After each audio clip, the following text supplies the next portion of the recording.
किसान दोस्तों, अगर आप पौध गन्ने से पेड़ी गन्ना लेना चाहते हैं तो कुछ बातों को ध्यान में रखें और सही ढंग से उर्वरकों को प्रयोग करके आप बहुत अच्छा उत्पादन ले सकते हैं। जैसा कि आपको वीडियो में दिखाई दे रहा है, ये हमारा पौध गन्ना है। इसकी कटाई के बाद हम पेड़ी गन्ना लेने वाले हैं और इसमें भी हम काफ़ी अच्छा उत्पादन ले चुके हैं और पेड़ी गन्ने में भी हम अच्छा उत्पादन लेंगे। क्या क्या तरीके हमें अपनाने चाहिए, कौन सी बातों को ध्यान में रखना चाहिए, पूरी डिटेल से हम आपको बता रहे हैं। सबसे पहले आप क्या करें, इसकी कटाई आप तभी करें जब वातावरण में गर्मी हो, यानी फरवरी और मार्च के महीने में आप पौध गन्ने की कटाई करके पेड़ी रख सकते हैं। गन्ने को जितना हो सके आप ज़मीन की सतह से मिलाकर काटें तो काफ़ी अच्छे टिल्लों का विकास होगा और जो आपका जो जड़ है, जो ठूठ है, वो सड़ेगा नहीं, ख़राब नहीं होगा और फंगस के चपेट में भी नहीं आएगा। तो ये आपको ध्यान रखना है, ज़मीन से सटा कर काटना है। और जितनी भी पराली है, जो मतलब अवशेष बचते हैं, पत्तियाँ इत्यादि हैं, इनको आप कभी भी अपने खेत में ना जलाएं, क्योंकि जो जीवाश्म होते हैं वो नष्ट हो जाते हैं, जिनकी पूर्ति के लिए हमें 8 से 10 साल लग जाते हैं, तब इनकी पूर्ति हो पाती है। तो ये आपको ध्यान रखना है, कभी भी ना जलाएं। इनके अवशेषों को अगर आप उसी में सड़ा देते हैं या किसी भी मल्चिंग मशीन के इत्यादि की सहायता से उसको उसी में मिट्टी में मिला देते हैं, काट देते हैं, तो काफ़ी अच्छा लाभ आपको मिलेगा। इसके लिए अगर आप सड़ाना चाहते हैं तो पत्तियों को पूरे खेत में फैला दें या संभव हो तो निकाल दें। आप खेत से बाहर निकाल कर भी किसी भी आप काम में उपयोग में ला सकते हैं।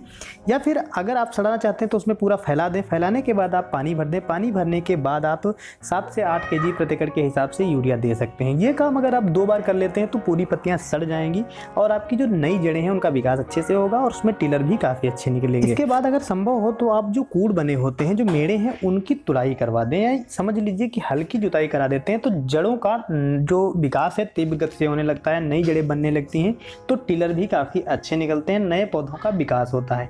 जो जड़ें हैं उसको ऑक्सीजन मिलने लगती है और जितने भी पोषक तत्व देते हैं वो भी पहुंच जाते हैं। और जितने पिछले गत वर्षों से मतलब 1 साल के अंतर्गत जितने भी वो एग लेइंग हुई होती है, जो भी कीड़े हैं वो हुए होते हैं, वो भी नष्ट हो जाते हैं। तो ये आपको काम कर लेना है जिससे आप अच्छा उत्पादन ले पाएंगे। अब हम बात करते हैं उर्वरक के बारे में। उर्वरक में आपको DAP, urea, SSP, single super phosphate, जो पोटास, कैल्शियम सब दे रहे हैं, वो तो आपको वैसे ही देना है। लेकिन आप ध्यान दें कि जो आप यूरिया दे रहे हैं, इस यूरिया की मात्रा जो आपने पहले यानी पेड़ी पौध गन्ने में रखी थी, वो आपको पेड़ी में बढ़ा कर रखनी है। यूँ समझ लीजिए परसेंटेज कुछ इस तरह से रखना है। अगर आप पहली बार जो है दे रहे थे 1 कट्टा, तो इस बार आपको 1.5 से 2 कट्टा प्रति एकड़ के हिसाब से यूरिया देनी है। फास्फोरस और पोटास और जो कोई अन्य उर्वरकें हैं, कैल्शियम है, उनकी मात्रा आप कुछ घटा भी सकते हैं। यूँ समझ लीजिए कि जो फास्फोरस है ये तो आपको पहली सिंचाई पर ज़रूर देनी है, क्योंकि जड़ों का विकास आपको करना है, पौधे का विकास करना है।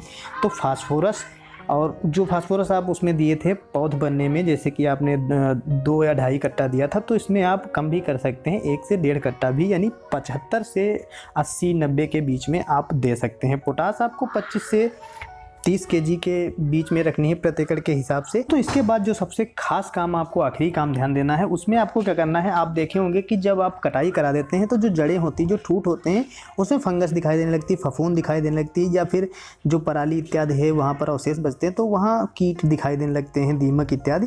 तो इसके लिए आपको क्या करना है, फंगस के लिए आप मैंकोजेब कार्बेंडाजिम 2 से 3 ग्राम प्रति एकड़ के हिसाब से टंकी 15 लीटर जो टंकी आती है उसमें डालकर स्प्रे कर सकते हैं। और कीटनाशक भी आप 15 ml डालकर स्प्रे कर सकते हैं। और हाँ, जब ये आप घोल दे रहे हो, इसी के साथ में आप 100 ml तक प्रति एकड़ के हिसाब से इथ्रिल का प्रयोग जरूर करें, ये काफ़ी अच्छा रहता है। दोस्तों, वीडियो पसंद आया हो तो लाइक करें, अपने दोस्तों में भी शेयर करें, कमेंट करके जरूर बताएं कि वीडियो कैसा लगा।